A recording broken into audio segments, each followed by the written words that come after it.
Hello, everyone, and welcome to episode 729 of Longbox Heroes, the Lamborghini of comic book podcasts. Joe and Todd here. Todd, hello. How are you? I'm doing great. Feeling loose. Ready to do a comic book podcast. Oh, boy. I have a giant albatross hanging over my head. Oh, okay.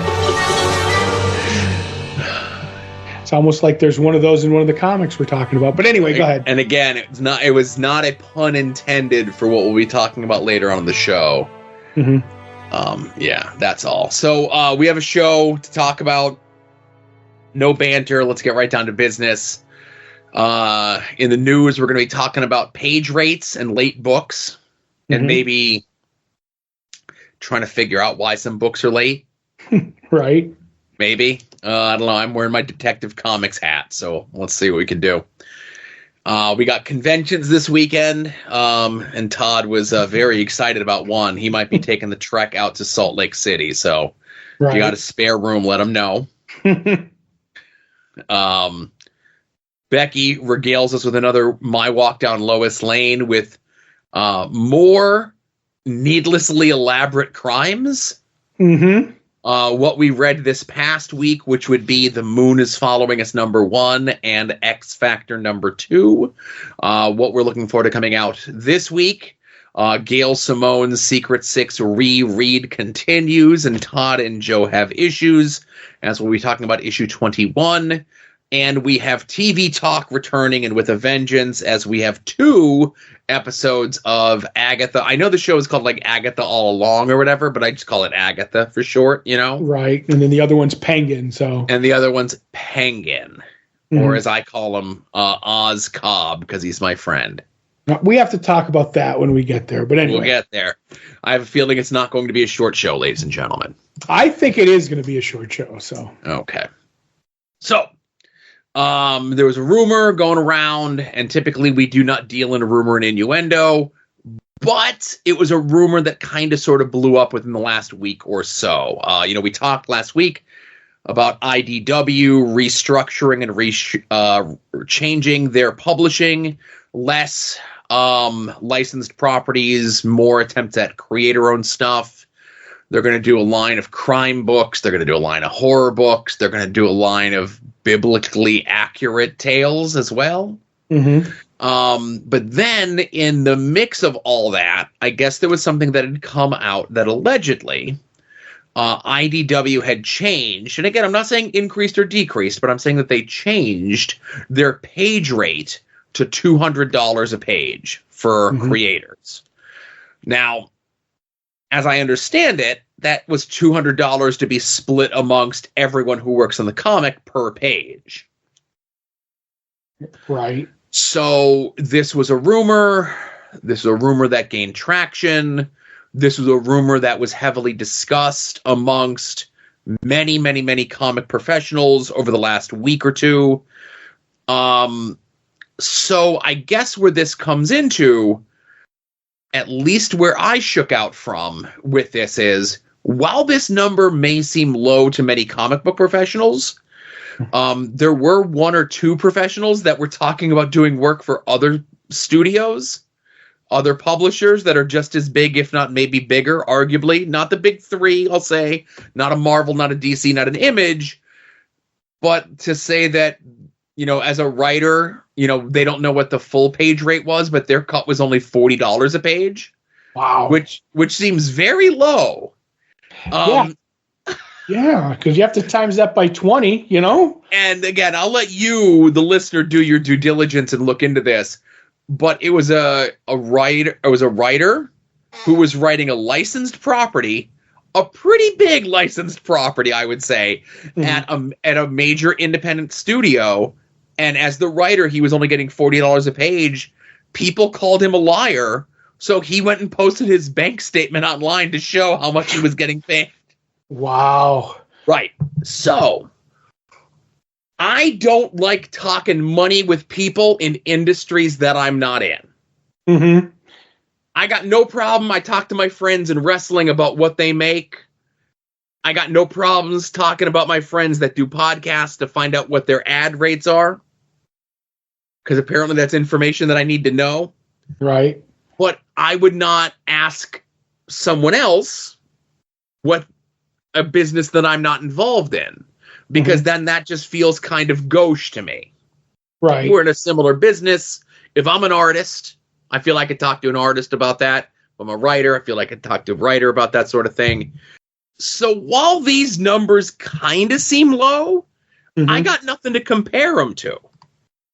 Yeah, I mean, I don't know what it is in my head. To be fair, like the definitive Colonel Sanders artist told me what he gets for a page rate as an artist. You know what I mean? But that's just like, talk among friends. It's not like, I wrote it down in my head or anything like that. But all these numbers are definitely lower than that to me, what I remember. And I don't, like I said, I don't talk business. I'm the same way. I know one or two people in the industry that I could say I'm like honestly friends with, not just like acquaintances or, have hung out with, but that's their business and they make it. But $40 a page seems ridiculously low. And there's no way that I think, people could live off combined 200 a page, because to do that math, I mean, even at 200 a page for 20 pages, that's only $4,000 like a month. I mean, that might be a lot of money to some people. I'm not counting anybody's money, but then you start splitting that between the writer, the artist. Are you splitting that between the letterer and the colorist? You know what I mean? So I don't know. That just seems ridiculously low to me combined. Okay. Now, this is one of those things that I'm going to reverse engineer on the air. Okay. So the one thing that I want to kind of point things into with this is, I mentioned a lot of comic book professionals that spoke about, discuss this and everything else like that. And somebody that I always like to bring up on the show, because he's one of the, I would say, done more to champion stuff for creators over the last 50 years than anybody else. And that would be Paul Levitz. Okay. Right. So Paul Levitt said, the top rates at DC and Marvel when I came into the business in the early 70s was very roughly equivalent to $700 per page in today's money. Right. And that includes script, art, lettering, and coloring. With starting rates about half that. Obviously, that number does not include royalties. And then he's like, I'm not adjusting for technological changes and stuff that makes coloring and lettering and inking that much easier. Just an interesting number. So I know Paul Levitz started at DC in 1972. So if he's saying that it's $700 in today's money. Right. You're doing the inflation thing. Calculator. So, okay. That works out to be approximately $32 a page back then. Wow. Okay. Oh, wait, hang on. No. Let me make sure I'm doing this correctly, because I don't know how things work. Right. I was going to say, that sounds... Okay, my apologies. So it'd be $93 a page. Right. So let's just round it out to 100 to make things easier for ourselves. You know what I mean? But, okay, $100 a page in 1972, half that for, a starting person coming in as opposed to, like, an established person, let's say. I think what this really points out, as it's something that we've discussed and covered quite frequently on the show over the last couple of weeks, is that the people that make the comics don't get paid a lot of money. No, they don't. Yeah. No, they don't. I mean, and I've discussed this with many people that I'm even acquaintances with in like the comic world. And there's always somebody lined up right behind you to put their foot in the door. You know what I mean? Like, it's not like it's this job that that nobody else is going to be able to fill your shoes. It's like there's somebody willing to do it faster and cheaper right behind you. Right. And just to kind of go back to the person who had mentioned before, who's getting, like, in today's numbers, getting $40 a page as a writer, He reiterates and says, I signed the contract. No one held a gun to my head. This was a dream project for me to work on, a property I grew up loving. I'm just simply noting the realities of how comic publishers pay and, kind of highlighting how things work. And that's a bummer. That's why we're always, and that's another thing as well. I'm sure a creator gets paid whatever, and obviously if a book becomes a hit, then it goes into collected editions and isn't, I'm sure things work a little bit differently for that sort of stuff, but it's my old man mentality that in my mind, when I'm buying a physical book, that they're getting more of my money as opposed to a digital book, because there is a transaction, like a physical transaction going on that I could trace, Right.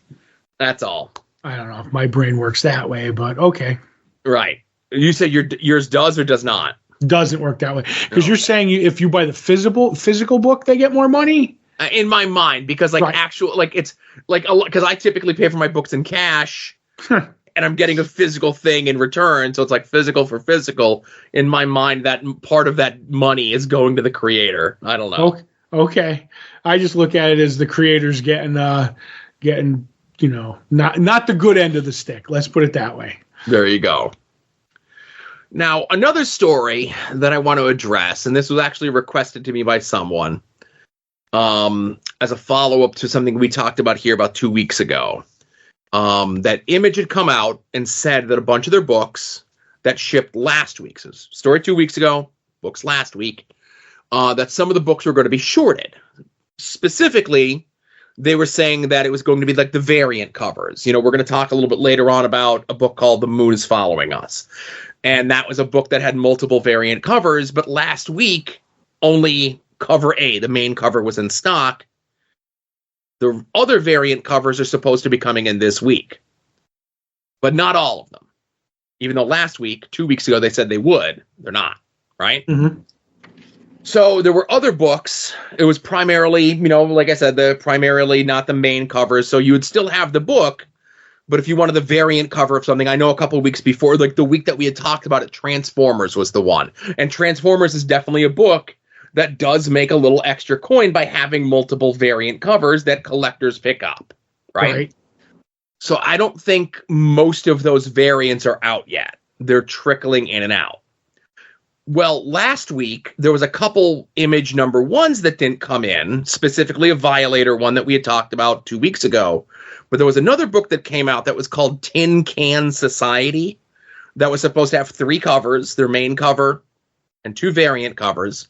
Book written by Francesco Mobile, creator I'm not familiar with. But Image and the publisher and the printer messed this book up as well.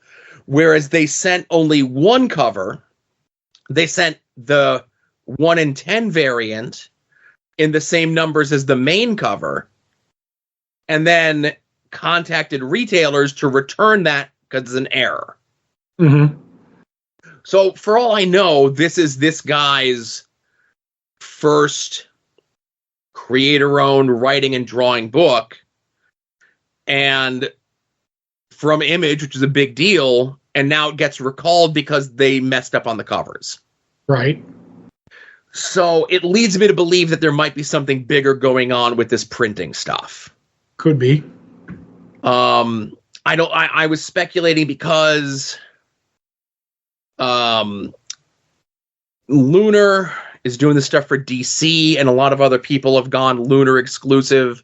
Todd and I talk previously that there's a lot of other publishers, Ahoy, Mad Cave, just to name a few, where they do a split where you can get the book through Lunar or you can get the book through Diamond.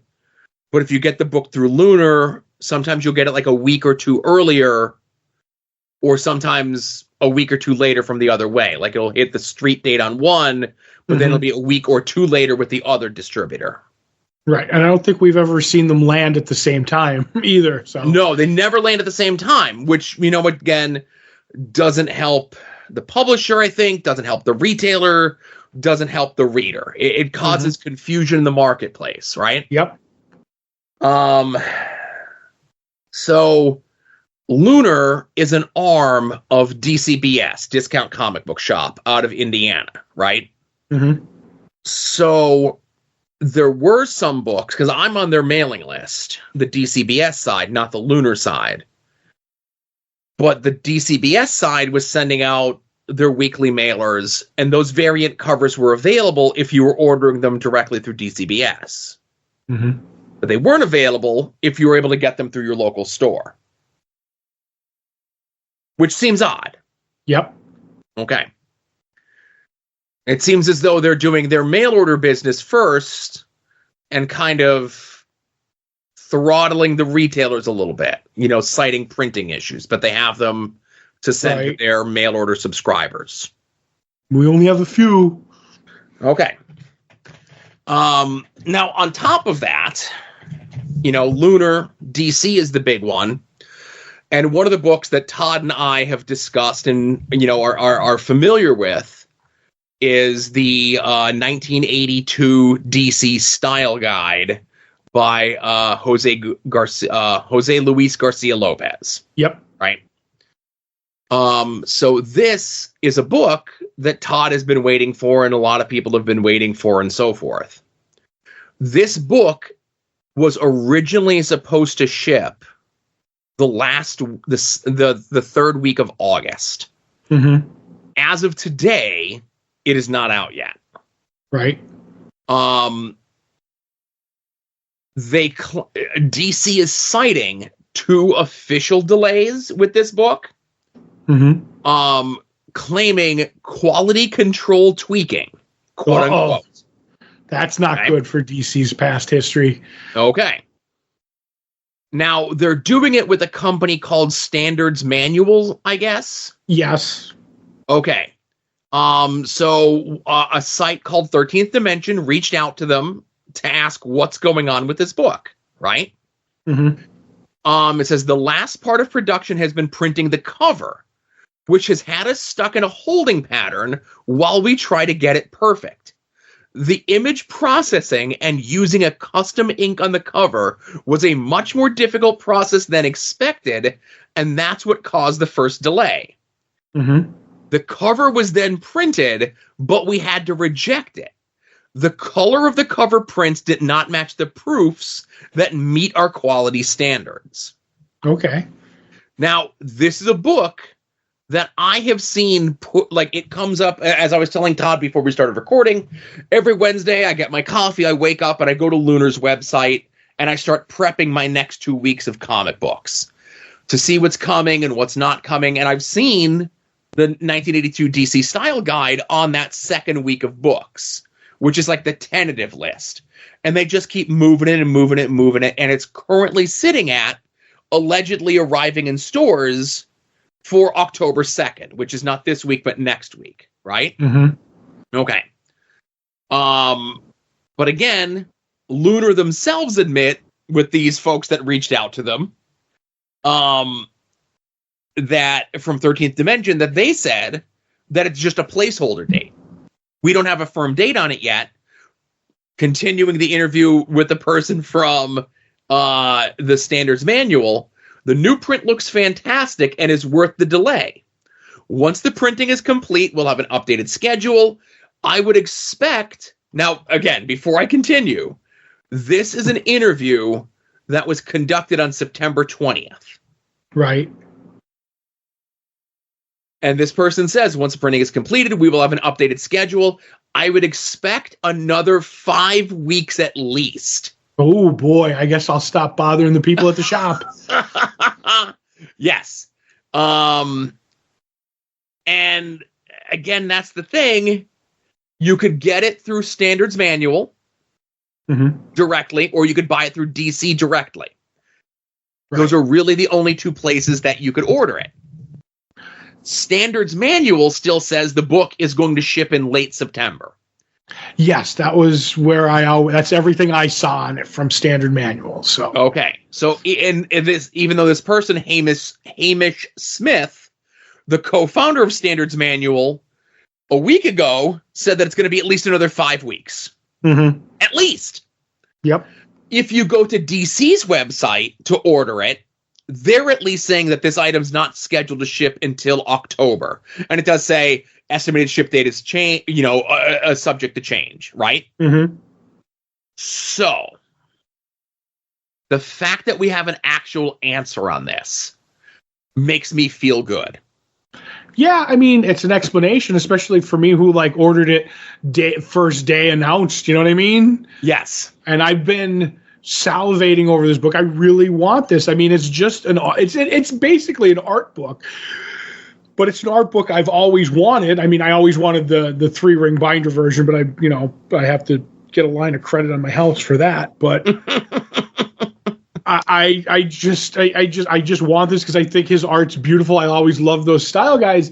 And I think I've become an annoyance every week in the comic shop because the site I use goes out 2 weeks, but it's never on there. Because we obviously use 2 separate sites. And that's where the fun comes in because the 2 that we use, we find the discrepancies, And it's every week I go in, I'm like, did they move it? And they're like, yeah, they moved it back. So now I'm officially not going to ask for 5 weeks. Okay. On the 5th week, I'm going to go in and say, has there been any change? Because, and they've been gracious. They've, because it moves every week. Yeah. And they're fine with it. But I don't know, it's just my brain because it's prepaid for. So it's not like when it comes in, I have to worry. I have a slip. It's prepaid. Hand me the book. But, oh, man, when there's something you want, you know what I mean? And it's not coming in, it drives you nuts. I agree.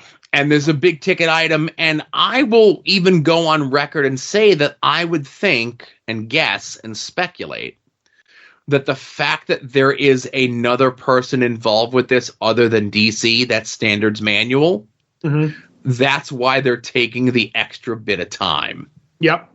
If this was just DC themselves, this thing would have been out with the faulty ink. Oh, boy. Superman marked as Batman. Yeah. So hopefully soon. So at least that's an update on that. Obviously I like to make sure that folks know what's going on with these sort of things, stuff that kind of appeals to our listener base and the hosts themselves, Right. Yeah. So this weekend there are some conventions going on. I know you were intrigued by one, and that was the Fan X Salt Lake City Comic and Pop Culture Con in Salt Lake City, Utah. Again, a smattering of comic book folks are going to be there. James O'Barr, Larry Hama, Tim Bradstreet. So definitely check them out. But what a array of media guests they have. Yep. Go ahead. Yeah, go ahead. I was going to say, the one that shocked me the most was Dick Van Dyke. 98-year-old Dick Van Dyke is making an appearance doing limited photo ops and I think a signature, an autograph session too. So that's fantastic.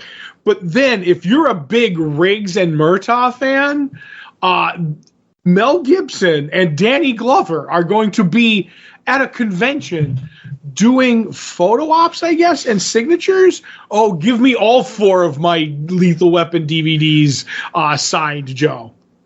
Now, we have, been doing this show for a very, very long time. I don't think Mel Gibson or Danny Glover have ever done a convention, ever. I don't think so. Right.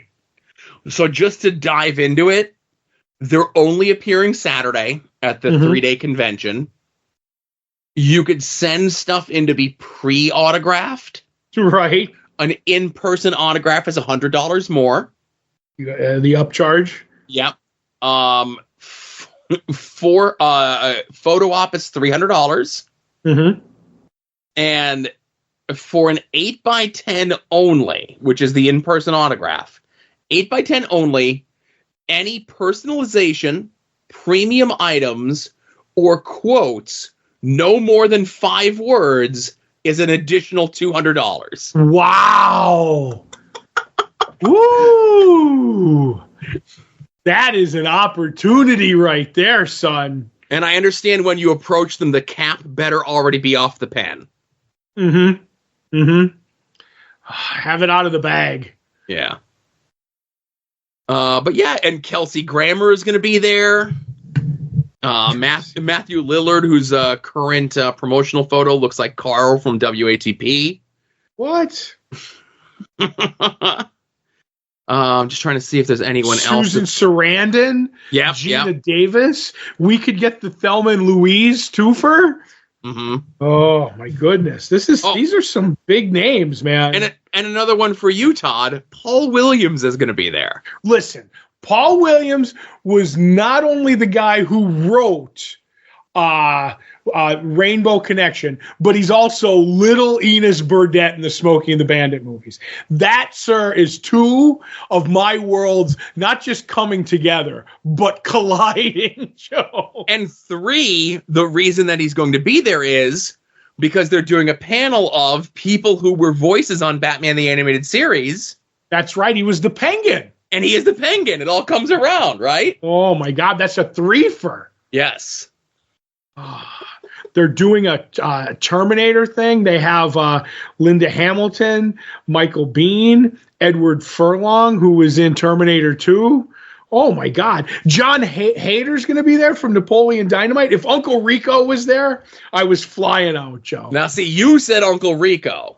Mm-hmm. That's a Dabbleverse reference. That's you saying that. I don't know what you're talking about. No, Uncle Rico's from Napoleon Dynamite, the guy who should have been the quarterback for the Raiders. Also, Lee Majors and Lindsay Wagner's going to be there. Mm-hmm.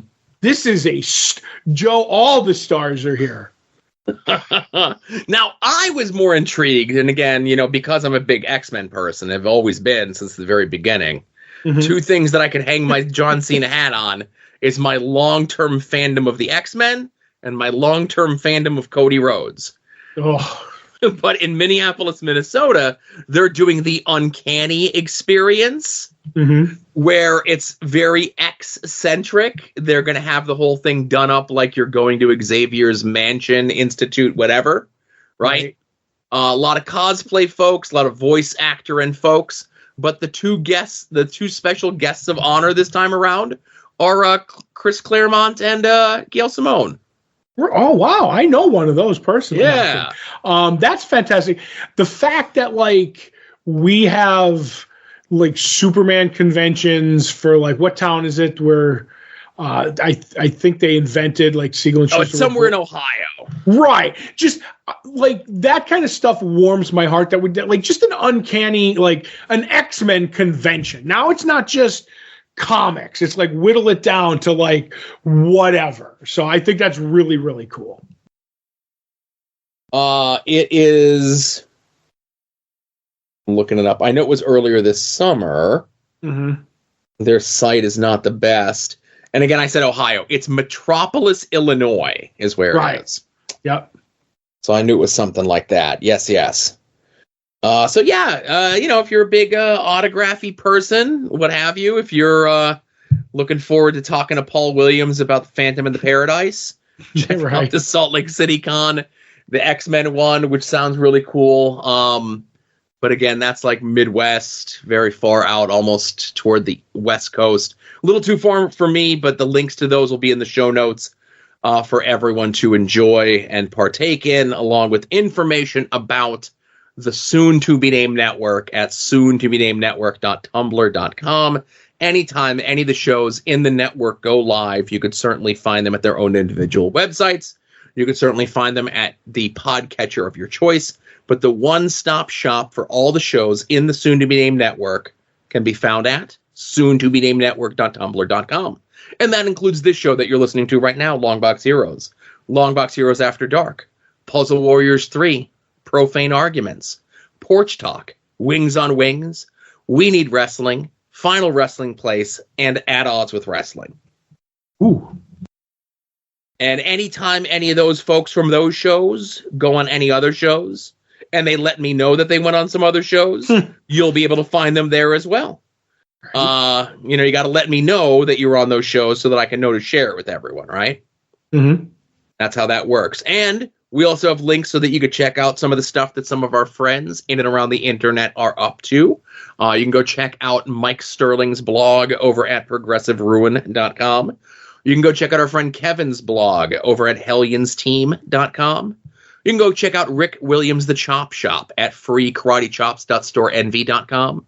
Jason Sandberg's Jupiter is still available through his Indiegogo page. One of the benefits of the Indiegogo, I would say, is being able to have your stuff up there, as long as you want.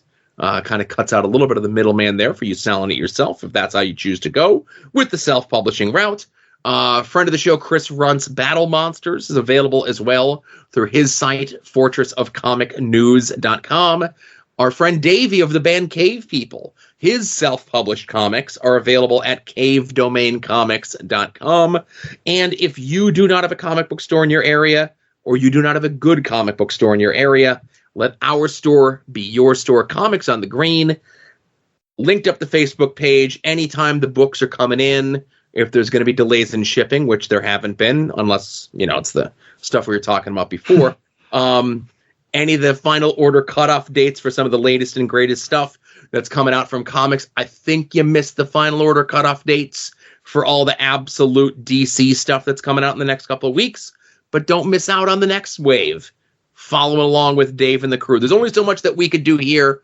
Dave and the crew at the comic shop do a lot more than we could even hope to do. Sign up for their mail order subscription service. Get your book sent to you weekly, bi-weekly, or monthly. And if you do, there's a chance you can get a sketch on the package from our good friend Beckie, who we're going to turn things over to now for My Walk Down Lois Lane. Welcome back to My Walk Down Lois Lane. It's spooky season, so let's have some murder and hauntings. Yes, I know it's September, but I'm one of those people. This is issue 88 from 1968, so let's dive in. Lois and Jimmy are taking photos of a blindfolded Lois to write an article about this new medical device she's been using for a week, known as a seeing eye dog. The comic calls it that. When a man with a gun confronts Lois on the street to make sure that she can't be a witness at an upcoming trial for gangster Nero Carey. Jimmy tackles the guy, but not before a shot goes off and grazes Lois across the face. Yes, I know that's topical. Jimmy asks Lois if she's alright, but she complains of vision problems and asks to see a doctor. As the doctor is shining a flashlight into her eyes, Lois's vision fades to black. She cries to the doctor she's just going to be blind forever and she has to keep it a secret, and the doctor tells her, okay, calm down. This could clear up in a few days, and if it doesn't, hey, at least you know how to use a seeing eye dog. Her sister Lucy gives Lois a ring and earrings that are receivers so that she can feed Lois instructions to help hide the blindness at the Daily Planet, but Superman clocks it immediately. He asks her if she needs help and she should tell people, but Lois is ashamed, but admits that she would really like Queenie the seeing eye dog back. Unfortunately, the next day, Lois is grabbed by Nero Carey's goons, but Queenie's barking alerts Superman, who saves her. Lois goes back to the doctor, who now tells her that the damage is permanent, but eye transplants are a real thing and we can use Superman to get a donor. Superman flies to Gotham City to pick up, and I quote, "this man who died today, who willed his eyes to the eye bank," and tells Lois that this was an underworld trigger man who was executed for murder at Gotham State Pen just an hour ago. You can all see where this is going. Lois's operation is a success, and she can see again, but now she's being haunted by people screaming in the sky and making a very public display of it by screaming and running off. Superman and the doctors think it's just stress, and instead of helping her, the doctor gives her a sedative that helps her sleep, but every day she sees a different face haunting her. Lois has an idea and checks into her donor's background. The people he murdered are the ones in her visions, but she doesn't know what to do about it. At the Nero Carey trial, the attorney tells the court that Lois is subjected to crazy visions and isn't a credible witness, as Lois starts screaming that she can see her own face in the sky. She then demands to take the stand. Lois tells the court she was never blind. The doctor was a fake working for Nero Carey. He posed as the doctor Nero kidnapped, put black lenses on her, when giving her a once-over, so she thought she was blind. The transplant never happened. Instead, the fake doctor placed new lenses with infrared pictures painted on them, so Lois thought she was going crazy, and he was sneaking into her apartment at night while she was sedated to put on a new pair of contacts with a different face on them. All of this was to show that she was not a credible witness after failing to shoot her or kidnap her like the regular mafia allegedly do. She figured this out because the donor always shot people in the back, so he wouldn't have seen their screaming faces. She then alerted Superman, who found the real doctor and brought everybody to justice. I don't know. The issue ends with Nero telling the court he's just going to accept his fate in jail. There is another story in this that is also very similar to a Simpsons episode, so I'm going to cover that one. Tune in next week for more. Thank you very much, Becky. I like that she said that this issue, or this story in Lois, and the one that you'll be talking about next week, feel like Simpsons plots. Right. I feel as though if this particular happening in Lois Lane was pitched in a Simpsons writer's room, even they would say this was too farcical. Right, because Lois wouldn't pay for those drops. You know what I mean? Let her eyes crust over. Right. But yeah, it is. I'm looking forward to the next one because she says it's even more of a Simpsons plot.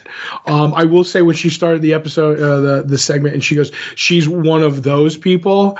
I was like, I had to look at my list of things, and I was like, oh, she's early spooky season because I have a long list of things. And also I love the fact in this that pretty much she's like, oh yeah, and like there was an eye transplant, so Superman goes and gets this dead body, and I'm like, so basically Superman is like the dead body delivery guy. And I'm like, that's not too creepy whatsoever at all. And then it goes all off the rails that it's all fake, very elaborate. I like literally that's my new definition. Like whenever something is like super overthought, it's like Lois Lane elaborate, Right. So the line that she said willed his eyes to the eye bank was fantastic. Right. I'm sad that Queenie, the seeing eye dog, did not somehow find her way into the super pet family. Mm-hmm. And as you had mentioned about what Superman was doing while he's going around like harvesting organs and stuff. Right. There was a horror movie from the mid 2000s, 2005, 2006, called Repo the Genetic Opera. And I bring this up to you because I know you're a fan of Repo Man. Right, Repo Man. But yeah, I've heard of it. It was a horror you've heard of the movie? Yes, I have, actually. Okay, because it's a horror musical where people pay for, augmentations, body parts, and things of that nature. And when they fall behind on the payments, there's a guy that goes out and repossesses the body parts from them. Mm-hmm. And that's where, the horror comes in. But I was just imagining the Superman Repo, the Genetic Opera crossover that nobody wanted but me. There you go. Interesting. So thank you again, Becky. Of course, as always, looking forward to more spooky, scary skeleton stories involving Lois. Let's get into what we read from this past week, Todd. Where would you like to begin? I'm going to start with the book I was looking forward to most, which is X Factor #2, written by Mark Russell, art by Bob Quinn. After the disastrous first mission with X Factor, they bring in Havoc to lead it because Angel's maybe on his deathbed. We're not 100% sure. And we end up, he's going to go, to the headquarters, the house that they have. But Polaris is like talking to him, and basically trying to get him to maybe come to her. What did she call it? Her talking group, discussion group.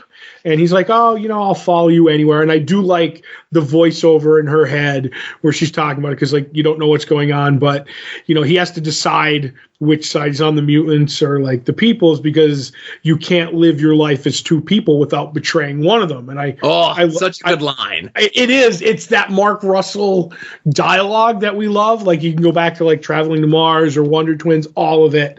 So he goes and he ends up meeting with the guy who's kind of running things, Roger, and he's basically, he's on this new power dog diet where he's unleashing the power of corn dogs, Joe. Mm-hmm. Oh my God, it's fantastic. And I think that's going to kind of be a gag that runs through it. But they end up introducing to like the military leader, and she ends up saying that most likely the reason things went wrong, because Polaris is here to find out what went wrong with the team, is maybe they have a mole, and she's basically hinting that it's Polaris, and he's like, it would never be her. And then through this, we get to visit like the newer members of the team, and we end up meeting that Pyro's on the team, and because fire is helpful. Was that the quote that he was using? Yes. Which is fantastic. And we get to meet Granny Smite, whose powers are very interesting, and they're like dribbling out like the newer characters and what they can do. So I feel that'll be like what would you call it? Fleshed out as this goes on. And in the end, Polaris ends up going to the discussion meeting, and Havoc goes along, and we end up meeting Bruin, who is this person who basically tells the story of why they're there. And he kind of was like, the picked on mutant, the mutant in the freak show. He has the pretty much stereotypical mutant story, but it's really well and kind of heartbreaking. And then the group meeting may not go exactly as planned, because they're trying to maybe convert Havoc to their side, and Havoc's trying to get information, whether they're the moles and everything, and basically chaos ensues. And I don't want to say kind of too much how it ends, but I like it very much. I like this group. I like that we're seeing what's going on with Polaris. I think that's going to be a big part of the group, and I like the character that's kind of like their martyr or whatever. His name is like Jovius. I'm not sure how you pronounce it, but I kind of looked into that because that one had me confused. That's a character who hasn't appeared, so I'm glad that I don't have to like deep dive into a mutant's history. That it's going to be that we're going to get what happened to this character at some point, I would say. So. But. Right. So, I know we had talked about this issue last month when it had come out, and, some of the critiques about it or some of the feelings of the book. People were saying that it felt very much like the Peter Milligan, Mike Allred X-Fact or X-Force from all those years ago. That later became Ecstatic and Excellent and all these other X whatever, right? Mm-hmm. But obviously this has a number of actual name mutants. Actual name mutants died in the last issue. I felt as though this was, I don't want to say a stronger second issue, but a definitely more structured and more focused second issue. First issue felt like, okay, we're going to introduce you to the concept. We're going to have the big thing where most of the team gets killed, at the very least maimed in Angel's case. We're going to put the new team together. Maybe they're all expendable, maybe they're not. And now we're going to kind of move things over to the other side, as you had mentioned, with Polaris and the support group of the people trying to figure out their way in the current society with Krakoa not being a thing. Mm-hmm. And there's enough of Mark Russell-ish stuff in here that it plays to folks like you and I that are Mark Russell fans that, get the, whether it be the bit at the end without giving too much away, but the rhyme of the Ancient Mariner. Yes. Which was a very powerful scene in the way that all gets laid out, where there's powerful, deep, and poignant stuff. And then there's stuff with the guy who's running the X Factor program for the military, Broderick, who's trying to eat 10 corn dogs a day. Nice. Unleashing the power of the corn dog. Right. It's a mix of like these two extremes of absurdity. And it worked in all of these non-licensed projects. And, we've talked about Mark Russell stuff before. Second Coming, which is essentially like a Jesus and Superman allegory. My Bad, which is essentially like a modern-ish take on, your Justice League International stuff. But this is like happening in the X universe, in the X world. Mm-hmm.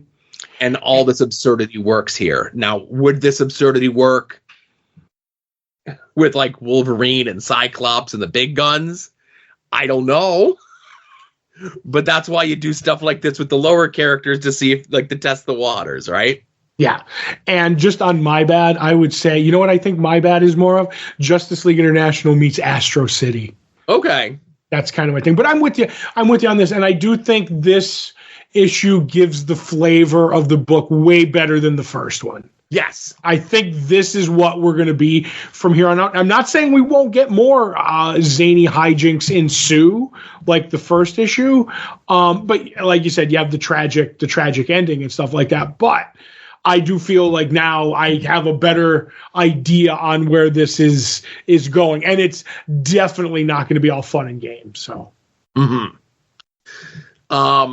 So the other book that we both read from this past week is from Image Comics, The Moon is Following Us, #1, written by Daniel Warren Johnson with art by Daniel Warren Johnson and Riley Rossimo.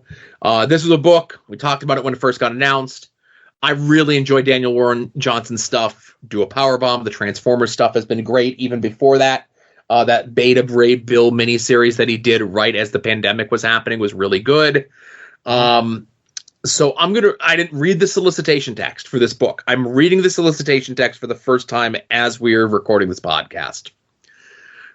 Sam and Duncan love their daughter Penny more than anything in the whole world. But half a year ago, she was taken by the Cascade, an evil force they barely understand. Now Sam and Duncan must fight side by side with magical beings that Penny cherished to try to get her back before she's gone forever. And that's only like part of what the book's about. right. So not having read that, they kind of lead you through this world of these characters. And, you know, we are introduced to a lot of people. It's very, I don't want to say saga-esque because I think that would be painting it with the wrong brush. Mm-hmm. But you get a lot of very interesting characters. It's a world of sci-fi and fantasy. You got like a weird, sassy frogman with an eye patch. You got a human bat hybrid who's a weapons dealer. You got like the old crusty wizard and everything else like that. And then, of course, you have your attacking forces of the Cascade, right? Mm-hmm. But everything isn't what it seems. Right. And I think that's the part of the book that really hooked me a bunch. I knew something was up. I knew that's not what this book was. And I don't want to give away too much. Unless you want to give away too much. Well, here's the way, whether or not what I say now gives away too much, that's where you'll decide. Yeah. Because I was going to say, this book doesn't remind me of Saga so much. It does in a bit. I get what you're meaning in the... Like there's some stylistic choices. Yes, but you know what it reminds me of more? A Game of You in Sandman. Yes. That's where it is. As I'm watching this and I get to the last couple of pages... and I realize the way this is put together, I'm like, okay, now I know what this book is about. I don't understand everything because I don't even think that they mention the Cascade in this. Do you know what I mean? Like, they just mentioned that they have to save their daughter from something. And then as it goes on, you kind of get the hint of it at the end. And I'm like, okay. And I don't want to, like, because you're putting it, you're going, oh, it reminds me of Saga. And I'm like, it reminds me of Sandman. And you're like, those are some high bars. You know what I mean? Like, but I just feel like I can see the influences. That's the best way to put it. The influences from both those stories are in there. And my brain went to the one that I did more than Saga. So. Yeah, and I think you saying A Game of You, I think like the best like uptick elevator pitch or whatever of it was would be is what if Game of You was like an action sci-fi fantasy thing? Yep. As opposed to a Sandman comic, right? Mm-hmm. Yeah, that's why I'm trying to put it that way, you know? Yeah. But I really like this a lot. It's a beautiful book. The art is great. And the stakes are put in such a way for whether it be Duncan and Sam on their adventure, them trying to get Penny back, what they have accessibility to in the fantasy world and what they don't, and the way that things work, I guess, would be the best way when they are attacked. And I'm trying to like not give stuff away because I really want people to read this book because I think it's really good. Right. I really enjoyed the first issue. I was going in predisposed to like it. We've definitely said too much. Like if you pick this book up tomorrow or today as you're listening to us, you're going into this book more informed than we went into it. Yep, way more informed. Right. But it's a 10-issue series. I love the first issue. I'm here for it. I'm sticking around the whole time. Right.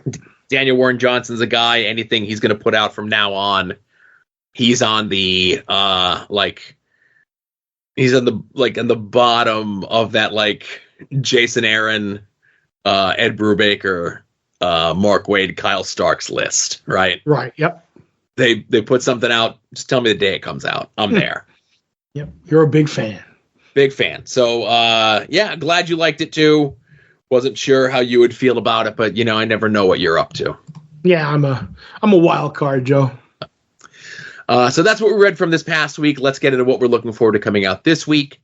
If you head over to longboxheroes.com, hopefully issues are resolved by now. If they're not, please let me know.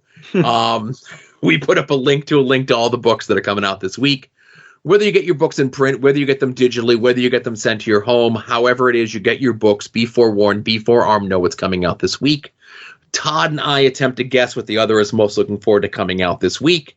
Todd is currently in the lead over me with one correct guess. Yes. Looking at your list, and you and I's list are eerily similar. Mm-hmm. And you don't win unless you take chances. I think the book that you're most looking forward to coming out this week is Lobo Cancellation Special #1. Look at you taking chances correctly, Joe. That's the book I'm looking forward to most. I'm going to go Tried and True is the book you're looking forward to most. Saga 69? Yeah, it's Saga 69. Yeah, I figured as much. But just something about Kyle Starks writing the main man. I'm like, I really want to read that. That's like a smidge. You know what? No, I'm just going to say, Kyle, I'm starting to like you a little more than Brian K. Vaughan. How about that? My goodness. I went there. Yeah. You know?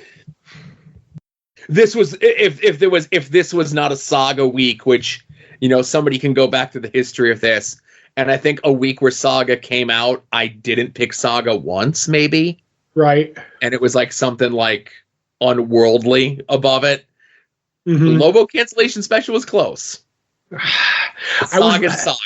As I always say when this stuff happens, it's like loyalties will be tested, Joe. Yes.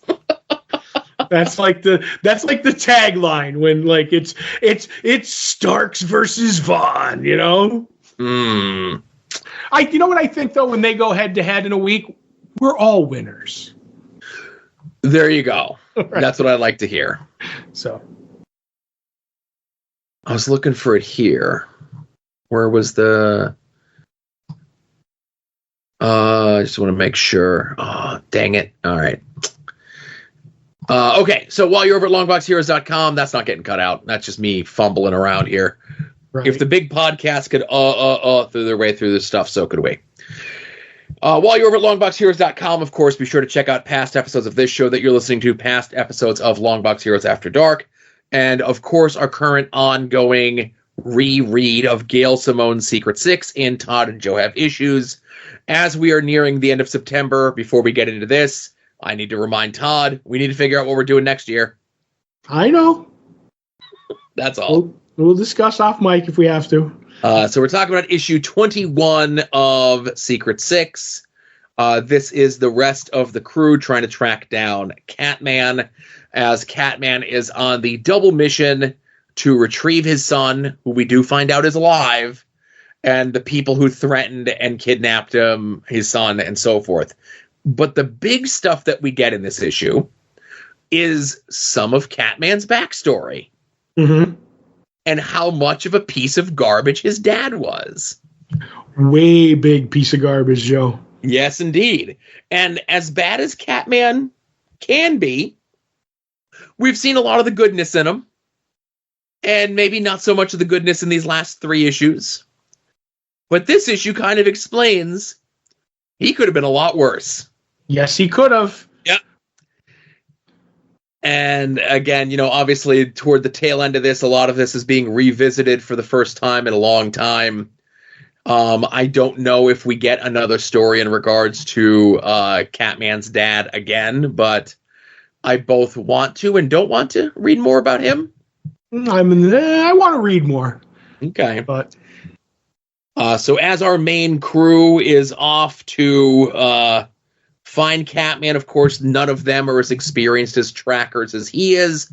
And he, Catman, pronouns pal, being as experienced a tracker as he can be, could do a very good job of not being found. So Black Alice has to tap into the powers of Dr. Occult to try to track him down through whatever Dr. Occult can do. And it don't work out so well for Black Alice. Seems to have an adverse effect on her. Yeah, she has problem with some of the different supernatural characters' powers taking effect on her. Yep. We find out the next target that Catman has is the muscle of the group that went after his son, a giant hulking brute by the name of Loki, who is put over very big, very huge by the locals. And what we, and I think they, Loki, knowing that Catman is after him, Catman knowing he is after Loki, what we're expecting to be a knockdown, drag-out battle seems to be a little bit more one-sided than I think. And I thought that was some good subterfuge, some good subverting of our expectations, if you will. Yeah, because I do like the bit where he's talking to the bartender making him his sandwiches, and he's just like, "You will never understand my men like us, because this will be like," and I'm paraphrasing, but like a battle that would shake the mountains. You know what I mean? Like only one of us is going to walk away, and epic, blah blah blah. And maybe, like you said, it's very quick, because even Catman, when he gets a hold of him, he's like, "All right, just tell me where my kid is. I've ripped your spine out. Like this is over." He's like, "It wasn't supposed to be this way." And I was like, that's a different kind of one punch. You know what I mean? Like you're setting up the big battle, and it's not so much a one punch as it is a despining. So definitely one-sided. Right. And, I say it every week that we talk about it, like how so much of this, so much of this is the redemption of Bane, the fleshing out, three-dimensionalizing of Deadshot. But, from the very beginning, Secret Six, say what you will, has definitely been a Catman story. And this is just one of those issues that kind of further cements that fact, And I'll say this, by not making the plushy Catman doll, they left money laying on the table, Joe. Well, I heard that there was an issue with the ink that they were using. We were trying to use real cat, and they wouldn't let us get away. Oh, my goodness. But while the main cast, Deadshot, Scandal, Black Alice, and Ragdoll are off to find Catman, Bane took a mission, so he and Jeanette had to get some fill-in people for the crew. We get Giganta, who I think we've seen before in the pages of these books, I think all the way back into Villains United. Right. Lady Vic, who is a Nightwing villain, and Gale has used multiple times throughout this run. Yes. Dwarf Star, who I think is the first appearance here, and based on the way that he carries himself in this book, I wouldn't be surprised if he don't make it out of the next issue. What? And the introduction to a Gail Simone favorite. Nay, I would even say that this character's current day popularity can directly be attributed to this issue of Secret Six. And he only gets one line in the issue. And that line is, "I got a unique problem. I like to eat people with eating disorders." Oh, my God. And that would be King Shark. Right. I would just like to, put it on the record for Dwarf Star, that Dwarf Star is a Gail Simone character. Okay. But she created him when she was writing the All New Adam. Okay. So I think he has, shrinking powers, also like the Atom. So, but yeah, this isn't his first appearance. He's got real jerk powers, is what he's got. He definitely does. So I'm with you. I don't think he's long for this world. So, and I'm looking up King Shark also. His first appearance in here, but he was a Superboy character, wasn't he? He certainly was. Okay. But this is where Gale starts to kind of play with him a bit. And gives him his patented catchphrase later on in the series? Yes. I love King Shark's catchphrase. Right. But this is why King Shark ends up being in the Suicide Squad movie. This is why King Shark gets to be in the Harley Quinn animated series, right? Mm-hmm. It's this characterization of him that begins in this issue of Secret Six. Right. Which is fantastic. But it was a great issue, and, it's left on a cliffhanger. The person, and I forget the guy's name, McNamara or whatever it was, the old man who sent the Six out to find out that his son had been killed by the Brother Blood cult. Mm-hmm. And it's his men that he had sent out to go and kidnap Catman's son, who we see send himself to Greenland with a gun right in front of them in the second issue of this miniseries. We're told at the end of this issue that he's still alive, he has Catman's son, and he has something else for Catman as well. Right. I think his name is McQuire. McQuire, that's what it was. I knew it was McSomething. Yep. So yeah, there's been a fun ride. 4 issues. I'm excited to see to be reminded of the conclusion and to wrap all this Secret Six stuff up. We still got quite a ways to go, though. Yep. So while you're over at longboxheroes.com, of course, head over to the store, buy some shirts and pins and stickers. I did an inventory on stuff. I know what we got left, kind of, sort of. I have some pins and stickers here, too, just so you know. Well, the inventory at the store, which is my house. Gotcha. There's nothing I can do about the ones that you have, unfortunately. I just whip those at people at Comic-Con. Exactly. The TeePublic sale is going on as we speak, as you're listening to this.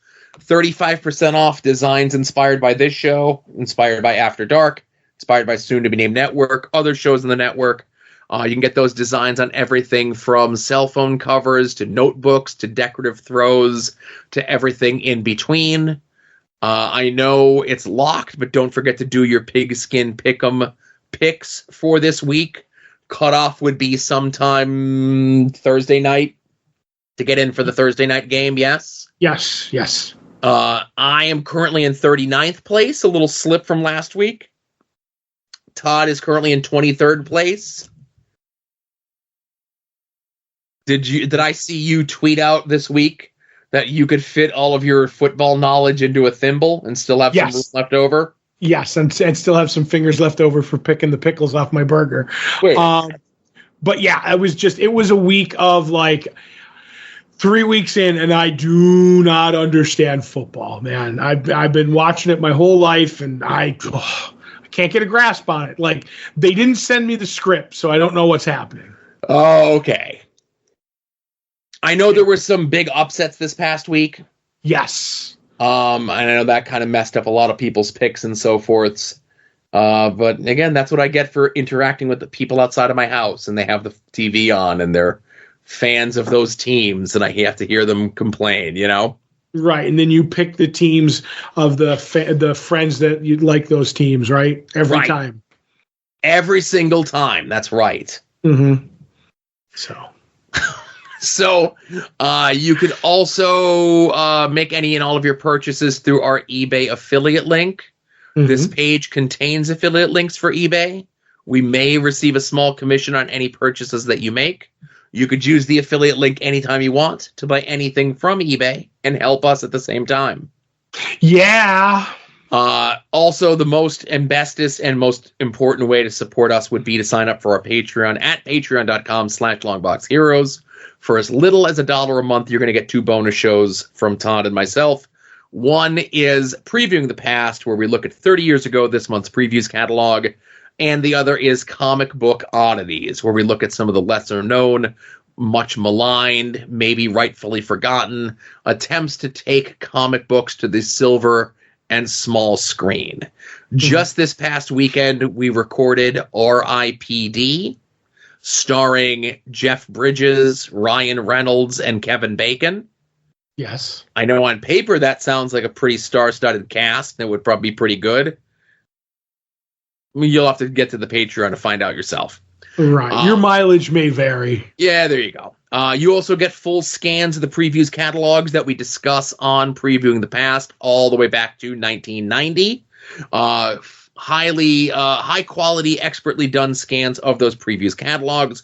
You also get access to our Discord for the soon to be named network. All the shows are there. All the interests that spin out of those shows have their own little channels there.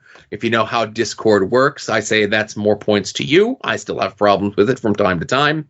$5 is going to get you those bonus shows 2 weeks before everyone else. And it's also going to get you Longbox Heroes After Dark 2 days before everyone else, so you can listen to things in the correct listening order. Programming note. We've already spun the wheel for next month's Comic Book Oddities. And it happened to land on the same movie that we're reviewing on the Patreon for At Odds with Wrestling this week, because Adam just kind of threw away the integrity of the Wheel of Rock. The movie that we're watching doesn't even star Dwayne "The Rock" Johnson.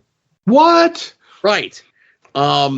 So, being that we're going to be watching and reviewing Time Cop for the At Odds Patreon, and we're going to be watching and discussing Time Cop for the Longbox Heroes Patreon, I think we all are going to be like Jean-Claude Van Damme in the movie Time Cop, where we're going to be in two places at once. I would watch Time Clop, by the way. The time-traveling horse, Time Clop. Oh, my God. It's been a long night, Todd, and the night's not even over yet because we got TV shows to talk about. Right. So I kind of flew a little blind with this as I watched both episodes of Agatha and Penguin with my wife, which means I did not take notes through anything. Right. Neither do I, but I mean... So there's going to be a little bit more loosey-goosey of a discussion of these shows. Yeah, well, like, even Agatha, the first-ish episode, is real loosey-goosey because she's stuck in it, like, since we last left her in WandaVision. She's stuck in, like, a True Detective noir streaming show. Which I thought was a good bit. It was, but it was a bad bit also because the show was bad. It was meant to be bad. Yes. So I was like, I let it go. But after a while, I was like, and that's obviously, I mentioned it last week. Anytime a streaming show drops more than one episode, it's because it doesn't get good until the last episode they dropped. Do you know what I mean? Like, because if you had left that as the first episode, and we haven't gotten to it yet, people would be like complaining about it. But you get to the second show and like things change. But that was the gist of it. It was her, trying to solve this mystery, and Aubrey Plaza shows up, and she's the one who's kind of like patronizing her, like, oh, all right, we'll solve the crime, but she's trying to like give her the Iggy. And then we find out that everybody in the dream are also people in the town, and that's when we finally get Agatha's best side, if you will, as it's explained to her that she's been locked in her house for 3 years. And she's going to go, get her powers back because they don't work. Aubrey Plaza shows up. She's real. And the one kid who was trying to rob her from a house is real, tied up in the closet. And we get the gist that Aubrey Plaza and Agatha knew each other. And Aubrey wants her dead, but can't for some reason. So she says, well, I'm going to tell everybody that you're back. They're going to come for you. And that's when... Agatha kind of wants to like go, and we find out that the kid is a teenager who's a witch who wants to tag along, get power, and they're going to go on the road, Joe, which is the road takes you to like your heart's desire, but all the witches thinks it's like a fable, but Agatha's like, no, I traveled it. And that's pretty much the first episode, wouldn't you say? It's right. So it's the True Detective gimmick. It's the waking up from that. It's the realization that Agatha's free now. The kid came to the house, the teen, and that's what we call him, the teen. More on that later. Mm-hmm. Because of the road, but then this is one of those things where Agatha's like, well, you just can't go to the road. You need a coven. I need to put together a coven. Mm-hmm. And then that's what the second episode is. Essentially is Agatha with the teen putting the coven together. Yeah. And I did like in the crime that the crime was them trying to solve the Scarlet Witch's murder. Do you know what I mean? Even though Elizabeth Olsen wouldn't allow her likeness to be used in the episode. Oh boy. So, but yeah. So second episode is just her putting the team together. Kind of right, which is going to all of the other disgraced witches, down on their luck witches, or whatever it is. Witches with what's Tourette syndrome? Yes. That's the one that I noticed the most, but go ahead. Trying to get them all together. And so Agatha has the teen with her. There's a bit in the first episode where she asked the teen his name. Mm-hmm. And it gets distorted and his mouth gets blurred. Right. And then she asks him again, and it happens again. And then there's a bit in the second episode where they're traveling somewhere, and he's explaining a bit of his backstory. And then his audio goes out, and Agatha's looking at him, and like the radio still works, and turns the radio up. So something or someone is preventing us, the audience, but most importantly, Agatha, of finding out crucial information about the teen. Right. I think it's Mephisto because it's been hinted at it's Mephisto by all the people speculating on his first appearance for every Marvel project for the last 5 years. So okay. I have my theory of who it is. Mm-hmm. But where I was going to with this is I have my theory. I think my theory is wrong. I like your theory that you said that it's Mephisto. That being said, when they go to recruit the disgraced, down on their luck, Tourette syndrome, Balin Dupree, lawsuit heavy, whatever, witches, Agatha's pitch typically doesn't work. And then it's the teen who's like, well, this is why you should join us because you're a mess and you're a failure and this. And then they're like, all right, I'll join you. Mm-hmm. Except for Kitty from that 70s show, who's the only other so everybody else that was in the WandaVision stuff kind of comes through here, but they're just in the first episode. Right. Kitty from that 70s show, she shows up here. We assumed something was up with her during WandaVision, and I don't recall if we ever got a definitive resolution with that. I don't think so. So now her name was on the list. Agatha doesn't want to go to recruit her, but they need her. And then Agatha begrudgingly recruits her, and she still doesn't know. And again, that's not her name of the show, Sharon or whatever it is, but Kitty, it's easier because that's what everyone knows her from. She definitely doesn't seem to, like, she's following along just to follow along, but she's the only one who seems to be clueless to everything that's going on. As she should be, because you have it kind of wrong.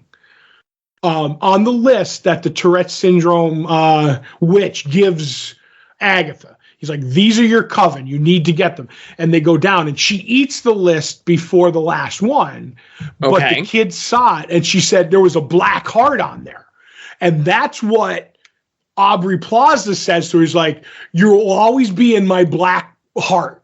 So she realizes that she needs Aubrey Plaza, and she goes, screw that. But they know we need somebody else. So she goes and gets this random lady to come along who's not one of them, just to fill the gap. See, I was under the impression that, okay, I misunderstood. See, that's what I get for not taking notes. That's the way I took it. Now, could it be the reveal that the Black Heart is Kitty from that 70s show? Yes, but do you know what I'm saying? Like, it just seems like she was hiding because she's like, I don't want this one because she wants me dead, you know? So, but that's, like I said, my take. So it works. The Salem 7 show up just as things are about to, like, they're doing their incantation, singing their song or whatever it is. Right, which is the scene that I got on board for Agatha. Okay. Is I really like, because they establish that that's the chant for witches, and one of the witches' mother did that's the reason she comes along, because her mother was lost on the road and she wants answers. She recorded a version of it. It was like a best-selling thing. But when they actually do that and the Salem 7 are showing up and teens trying to hold them off with couches in front of the door, and they're doing that bit, it's super Disney, and I get it. But I absolutely love it because it's haunted mansion fun, if that makes any sense. Mm-hmm. Not like horror. So I'm like, this is really cool. I like the song. I like the beat. I give it a 98. I can dance to it. It was fun. But that's the scene, because I thought it was intense and fun and lyrical and like a good song, that it all came together for me, and it opens up the door. I just thought it was cool. I liked the show. I get what you're saying, that when they do those the 2 episodes at once, it's usually because the first episode's not good. Right. They need to trick us as the audience and say the first episode is a double-sized spectacular. Yes. And have it be one giant episode on the schedule as opposed to 2 separate episodes on the schedule. Right. Now, when I say all in, I say I really like that scene. The show can still go off the rails because what it can become, what it can go. But I also don't think we've gone full on Agatha yet, because she's powerless. And she was more fun in the WandaVision show. So we'll see as it goes. But I'm more pumped for the second show, Joe, that we're talking. All right. So I'm going to let you. So the other show that we watched was Penguin, spinning out of the events of the Matt Reeves Batman movie from 2 years ago. Gotham is attempting to rebuild. The Falcone crime family has a new heir, which is like their wisecracking son, who's a drug addict. Mm-hmm. The head of the Marconi crime family is in jail. The Kurgan. What was that? The Kurgan from Highlander. Right. Well, I was, it's Clancy Brown, who's like so many other great character. Yeah. Right. But then through it all, trying to find his place in the world, trying to play both sides against each other, and really at the end of the day, just trying to do what's best for his mom. Mm-hmm. That would be our good pal Oz Cobb, the Penguin. The Penguin, yeah.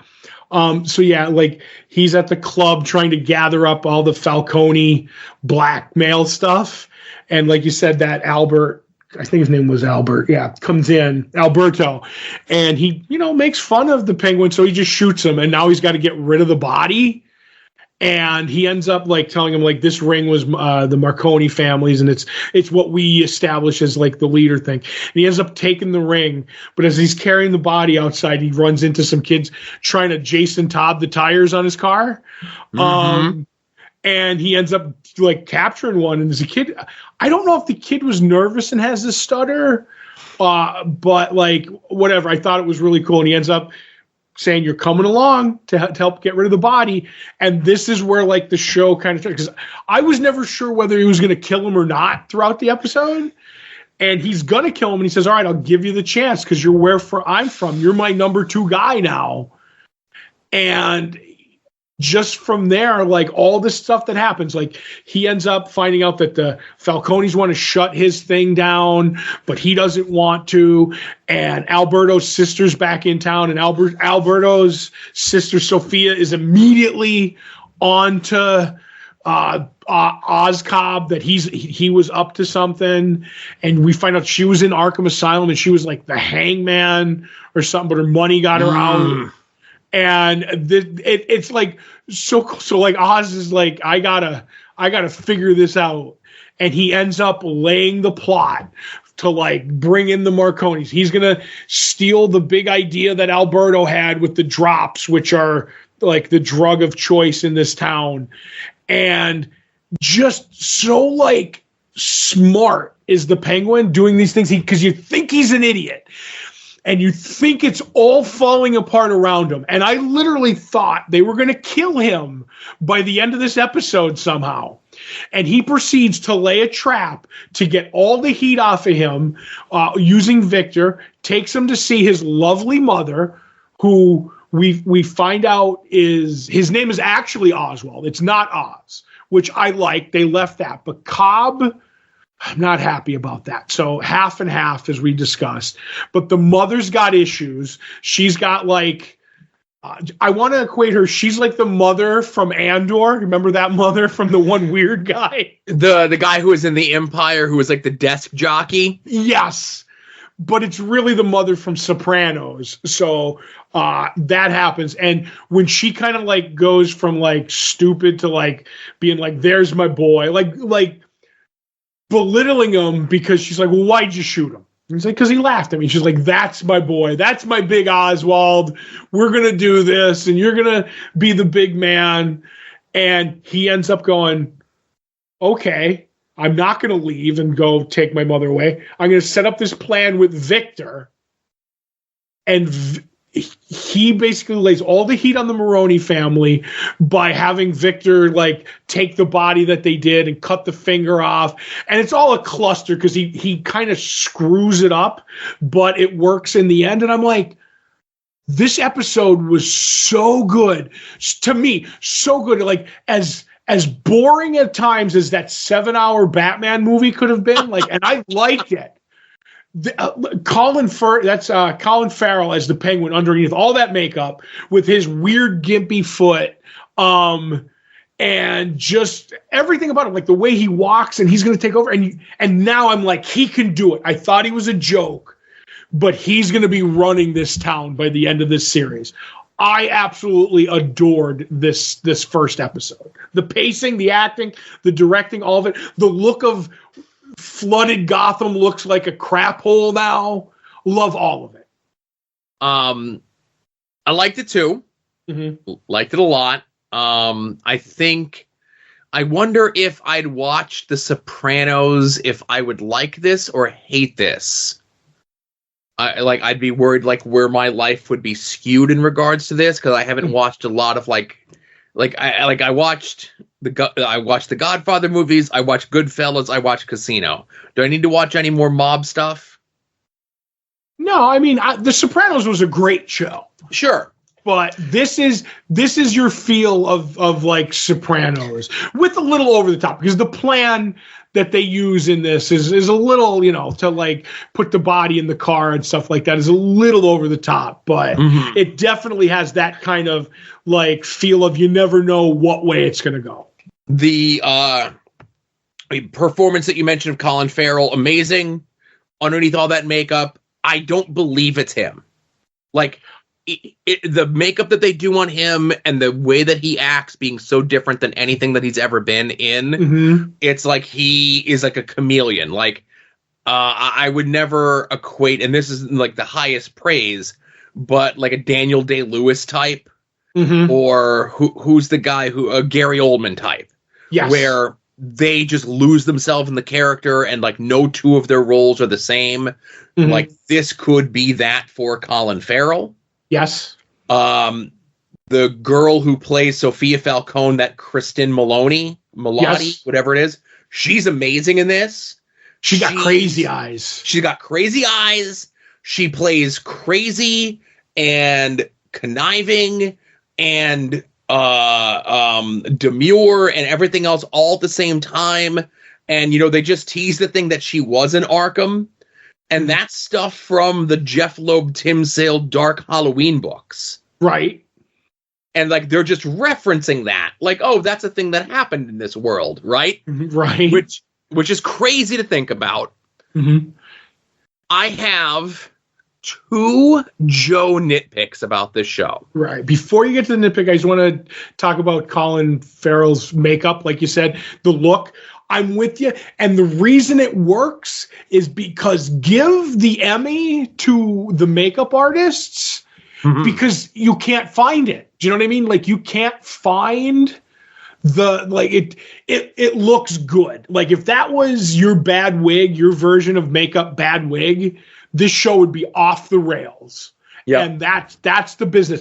And now I'm starting to think like the scars on his face, he has those weird scars, like it looks like when they were using the razor wire on his arm. Mm-hmm.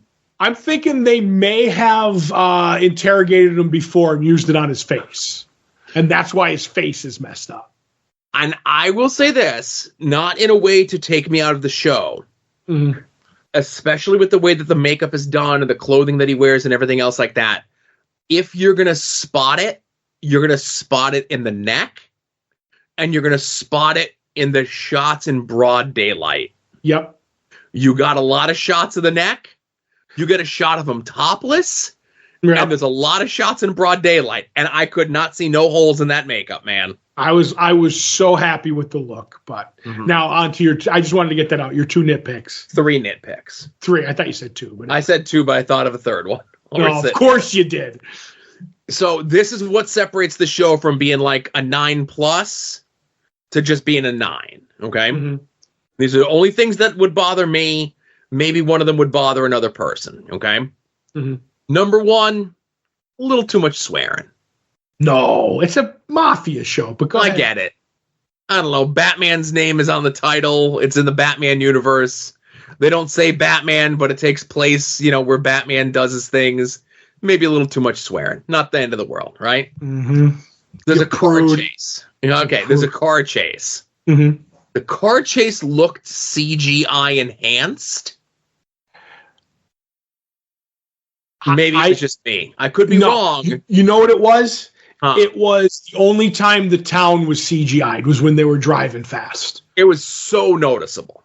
That was one where it was like, all right, we don't want to have our actors driving fast or whatever. It did look a little CGI'd town, but what's your third nitpick? So there's 2 different parts in the show. One when Oswald and Vic are in the car. In the car that he drives to his mother's house, because he don't drive the purple Maserati to Mom's house. He drives the beater to Mom's house, right? Of the Volvo station wagon. Right. Listening to Dolly Parton, baby. Okay. And again, it's a 40-plus-year-old song, but it's weird to hear modern music in something that's as dark as this. No. And I say modern music. No, I get what you, because that's 1980 whatever, 1970 whatever. Yeah.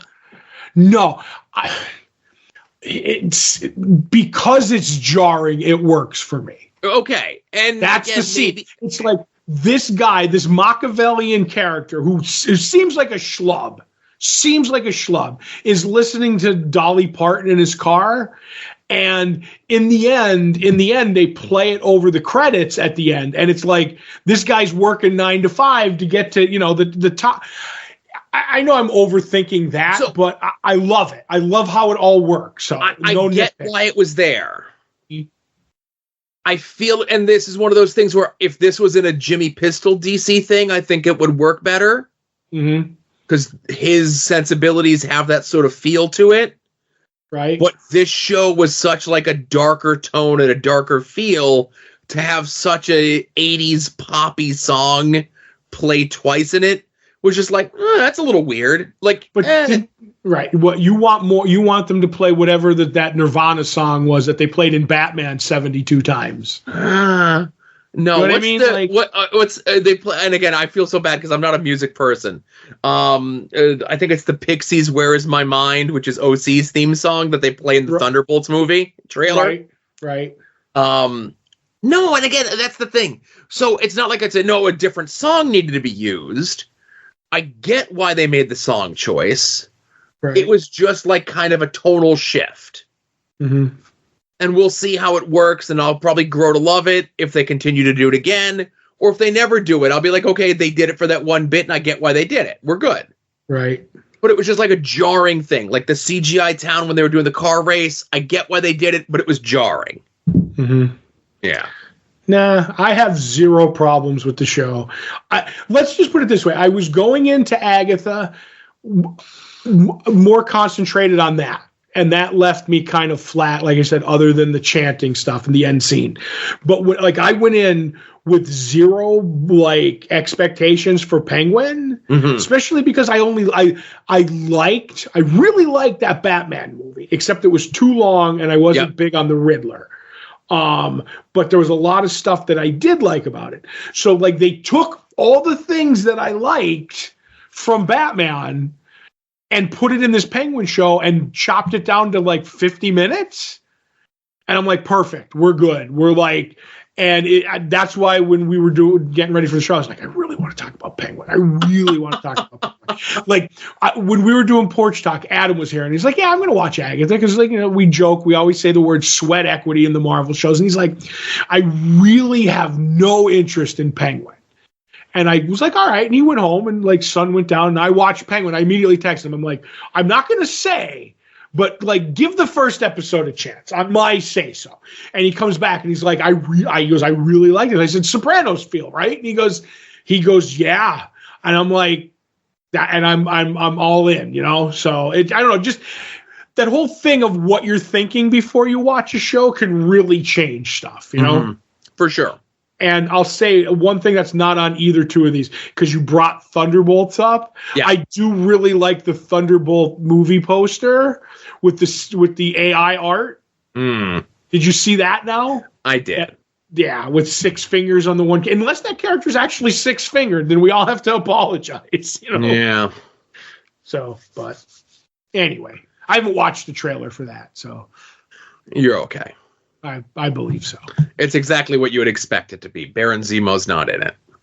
He's not dancing? Well, I don't know if I might watch it to see see how a certain actress looks. I want to make sure she's okay, Okay. But that's it.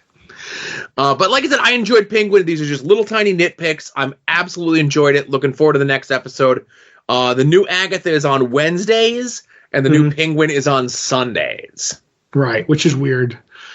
Yeah, well, I think Sunday is the HBO Max premium night when they debut any of their new stuff, Right. Sunday night was always HBO's big night for their premiere, whatever. Going back to Tales from the Crypt days back in the 90s. Exactly. And Penguin did numbers on the streaming services. So they're happy with it. Yeah.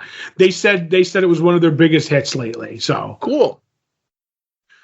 Hopefully it leads to more stuff. Hopefully Penguin gets picked up for a second season. Hopefully Penguin gets a bigger part of the next Batman movie, right? Right. Yeah. But yeah, so that's it, everyone. Thank you very much for listening. Back to our old form-ish, kind of, sort of. This was episode 729 of Longbox Heroes. For Todd, this is Joe saying we'll see y'all here next week. Remember, be a faucet, not a drain.